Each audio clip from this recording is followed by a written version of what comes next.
Hi, so here we have Anand Shankar with us, a young talented filmmaker. He's just done 2 films and he's working here in the Hollywood film industry, so thanks for being here with us. Glad to be here. Good.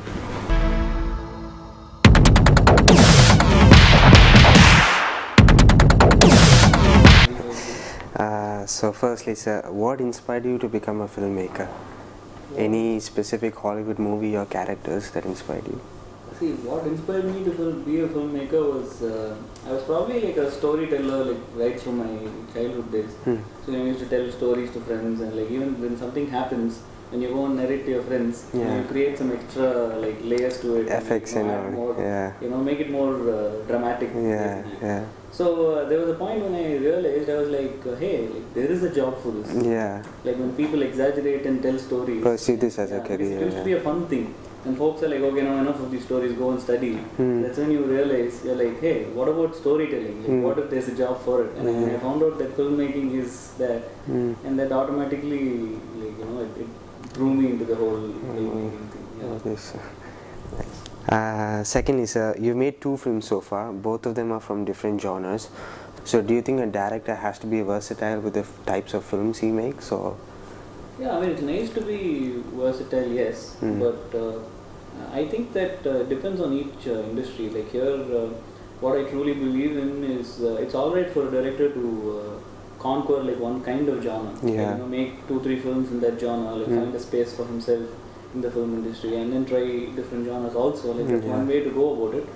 For me, basically, see, I wanted to start by doing a film, by writing a story which can be made with any actor, basically. Because it's very difficult to get actor dates right now. So I want to make a film which is like a thriller, like a lot of people would find it interesting. That's like more like the holy grail. So when I did that, like the moment I narrated it to my first actor, they were okay with it. But the second film was more of, making something which our regular film people do not see. So the first one was a thriller, the second one was a science fiction. So science fiction is pretty new to our cinema. So I thought give it a shot and try. So I think it's nice to be swapping between different genres also. Personally, I prefer like nice action thrillers. Like nice. But in the future, we could expect something totally different. I definitely want to make like nice dramas and like love stories. Comedies or But I think that needs to wait. Okay. When considering your shooting style, so do you try to shoot the film in the chronological order of the script, or does it really depend on like the locations and the scheduling? See, ideally, working chronologically, like with the script, is helpful for the actors. That's because of their emotional continuity and all that.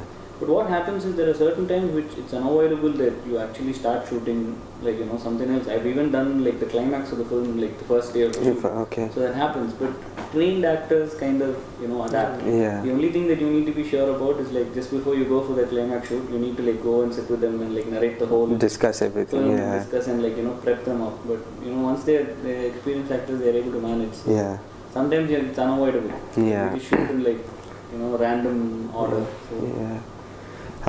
Next, so your recent movie contained one of the most iconic, very unique antagonists. So how did that character come along? Did you plot that character from the script to make the movie more interesting and engaging, or did you independently sketch that before the script? In fact, when that story happened, the antagonist was formed first. So and he's basically more than, I wouldn't call him transgender, he's probably effeminate. So an effeminate character who's got a backstory, who's like really crazy, and what he's coming up with, the whole evil stuff that he comes up with, that, energizes you, the whole crystal meth thing. So that was first created. So once that came into place, then you see how do you fight this evil. Like based on who should be fighting it? It should be like an Indian cop who fights it. So what does he do? So then the rest of the things fell in place. Because that was like the most unique factor of the movie. That really hyped up the So usually if there's something that specific about that film, when people say Mugan, they're immediately talking about that character. It means that that was a character that I used to sell the film itself, like to a producer, to an actor. So they're going to get excited by it. So you first crack that, and then like the rest of the thing falls in place.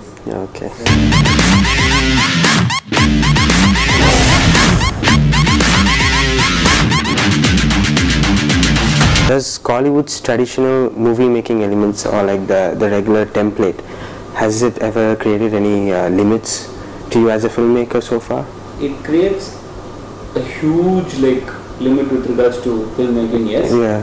But fortunately, I like it.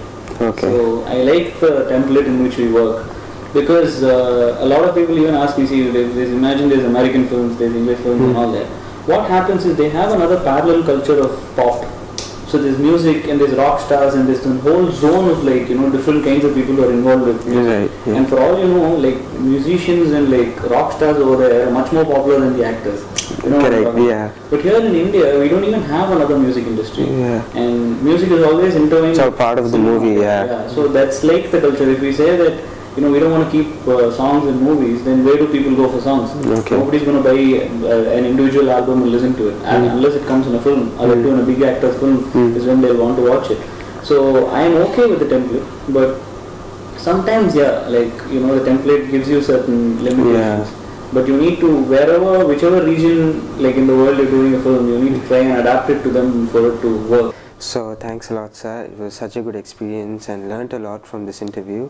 So looking forward for your future projects. Thank you. Thank you for having me here. Thanks. Thanks, sir.